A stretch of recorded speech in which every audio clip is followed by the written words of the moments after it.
आज के इस वीडियो में हम सुनने की कला यानी काउंसलिंग के विज्ञान के बारे में बात करेंगे। हम बात करेंगे कि किसी को अपना दुख सुनाने से हमारा दुख हल्का क्यों हो जाता है। Hello everyone, this is Hiranand, reiki grand master and spiritual healer. Welcome to my channel Shubham Bodhi. आप सभी दिव्यात्मा को अभिनंदन करती हूँ। मिशन अवेकनिंग में आपका स्वागत है। आज के इस वीडियो में मैं सुनने की कला यानी काउंसलिंग के विज्ञान के बारे में बात कर रही हैं। हम बात कर रहे हैं कि किसी को अपना दुख सुनाने से हमारा दुख हल्का कैसे हो जाता है। तो आगे बढ़ने से पहले हम सुनने की प्रक्रियाओं को समझें। तो साधारणतः दो प्रकार से किसी को सुना जा सकता है। इन दोनों प्रक्रियाओं को एक्टिव और पैसिव लिसनिंग कहते हैं। तो जिसे हम एक्टिव लिसनिंग कहते हैं, उसमें सुनने वाला व्यक्ति कहने वाले व्यक्ति की बातों का अपने मन में विश्लेषण कर रहा होता है, उससे जवाब देने की तैयारी कर रहा होता है, या अपने मन में कहने वाले की बातों पर सही और गलत के लेबल लगा रहा होता है।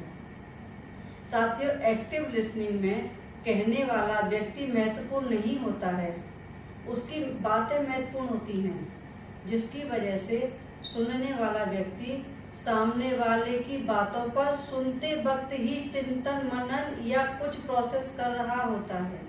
और जिसे हम पैसिव लिसनिंग कहते हैं, उसमें व्यक्ति की बातों से ज़्यादा व्यक्ति महत्वपूर्ण होता है।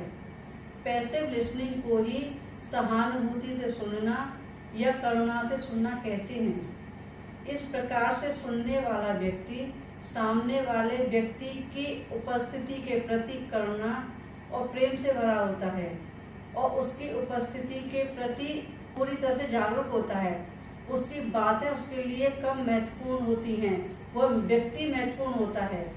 जब कोई पैसिव लिसनिंग करता है, तब वह सामने वाले की बातों को न तो अपने अंदर विश्लेषण करता है और ना ही जवाब देने की तैयारी करता है, और ना ही सामने वाले की बातों को अच्छी या बुरी जजमेंट करता है, और सामने वाले व्यक्ति को अपने मौन में, अपने अवेयरनेस में बहने देता है। साथियों, इस प्रकार दो तरह से सुना जा सकता है, एक्टिवली और पैसिवली। आपको जानकर आश्चर्य होगा कि हमारे दुख किसी व्यक्ति को कहने से कम नहीं होते हैं, वह सामने वाले व्यक्ति में मौजूद खालीपन, शून्य, मौन और अवेयरनेस की वजह से कम होते हैं, क्योंकि वह हमारे इमोशनल ऊर्जा को अपने अंदर बहने की अनुमति देता है। इसलिए हम खाली हो जाते हैं, हम हल्के हो जाते हैं। इसीलिए आपने ध्यान दिया होगा कि कभी कभी किसी एक्टिव लिसनर को अपने दुख सुनाते हैं तो आपको वहाँ कहते वक्त एक दीवार सा अनुभव होता है, जैसे आपके शब्द उस तक पहुँच ही नहीं रहे हैं। एक्टिव लिसनर की आंखों में आंखें डालकर देखेंगे तो आपको साफ पता चलेगा कि वो सुन ही नहीं रहा है, वो अपने मन में ही खोया हुआ है। साथियों, काउंसलिंग का सारा राज सुनने की इसी कला में छुपा हुआ है। लेकिन इसके अलावा काउंसलिंग में एक और चीज काम करती है, वो है अवेयरनेस। साथियों, दुखी व्यक्तियों का दुख किसी को सुनाने से कम क्यों हो जाता है, इससे पहले हमें दुखी व्यक्ति को समझना पड़ेगा। जिसे हम दुखी व्यक्ति कहते हैं, वह व्यक्ति है जो बिल्कुल भी स्वयं के प्रति जागरूक नहीं है। ऐसा व्यक्ति अपने दुखों को देख ही नहीं पाता। जिसे हम दुखी व्यक्ति कहते हैं, वह व्यक्ति होता है जो बिल्कुल भी स्वयं के प्रति जागरूक नहीं है। ऐसा व्यक्ति अपने विचारों, अपनी भावनाओं, अपने व्यवहारों को देख ही नहीं पाता है। इसलिए जब भी ऐसे व्यक्ति में कोई दुख का विचार आता है तो दुख के भाव जाग जाते हैं और वह उन्हें जीने लगता है, क्योंकि वो उन्हें दूर से देख ही नहीं पाता। उसके लिए वही विचार, वही भाव सच्चाई बन जाते हैं। तो दुखी व्यक्ति वो है जो अपने विचारों, भावनाओं और अपने भावनाओं के प्रति जागरूक नहीं हो पाता। और ऐसे ही व्यक्तियों को काउंसलिंग की या किसी पैसिव लिसनर की जरूरत पड़ती है। तो ऐसा व्यक्ति जब किसी काउंसलर के पास जाकर अपना दुख सुनाता है तो वह उससे काउंसलर की अवेयरनेस उधार लेता है। तो जब दुखी व्यक्ति अपना दुख काउंसलर को सुना रहा होता है तब सामने वाले व्यक्ति के मौजूदगी में यह स्वयं के दुखों के प्रति जागरूक हो जाता है, क्योंकि कहते वक्त उसे जागरूक होना पड़ेगा। और सामने वाला और काउंसलर दोनों की अवेयरनेस मिलकर उसके दुख से अधिक ताकतवर हो जाती है, जिसकी वजह से अगर वह 2-4 बार सेम बात को अपने काउंसलर को सुना देता है तो वह दुख से डिटैच हो जाता है, क्योंकि हर बार वह सुनाते वक्त वह प्रैक्टिस कर रहा है कि वह उन दुखों को देख रहा है दूर से।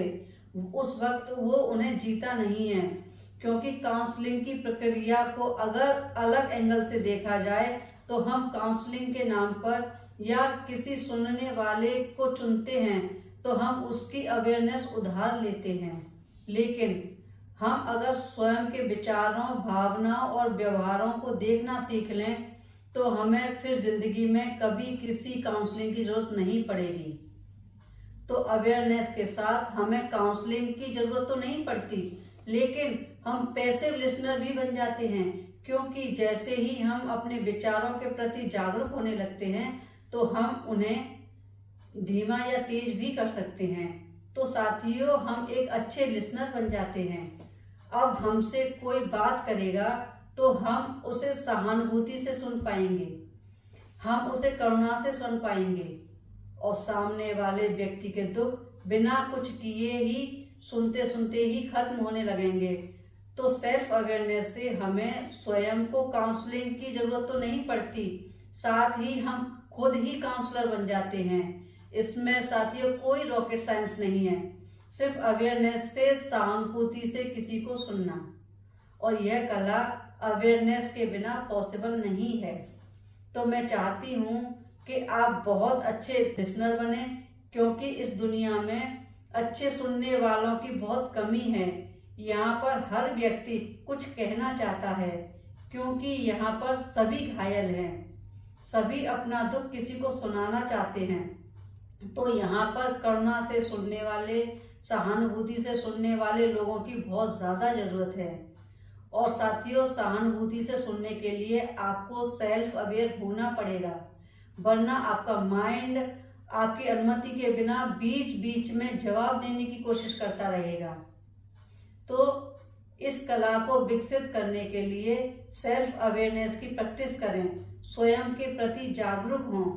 उम्मीद करती हूँ आपको जानकारी पसंद आई होगी। अगर आपको जानकारी पसंद आई हो तो वीडियो को लाइक शेयर जरूर कर दीजिएगा। चैनल पर नए हैं तो सब्सक्राइब कर लीजिए, बेल आइकन को दबा दीजिए, और इस तरह की इंटरेस्टिंग, यूजफुल, अमेजिंग इन्फॉर्मेशन आपके लिए लाती रहूंगी। वीडियो देखने के लिए आपका बहुत बहुत धन्यवाद। Thank you.